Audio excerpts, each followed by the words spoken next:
يريد ثواب الدنيا فعند الله ثواب الدنيا والآخرة۔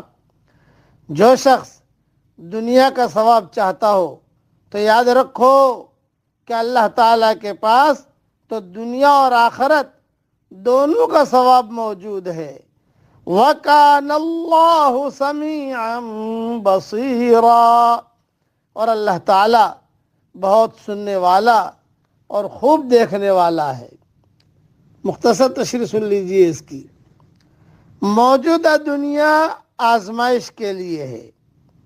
یہاں ہر آدمی کو جانچ کر دیکھا جا رہا ہے کہ کون اچھا ہے اور کون برا۔ اس مقصد کے لیے موجودہ دنیا کو اس ڈھنگ پر بنایا گیا ہے کہ یہاں آدمی کو ہر قسم کے عمل کی آزادی ہو، حتیٰ کہ اس کو یہ موقع بھی حاصل ہو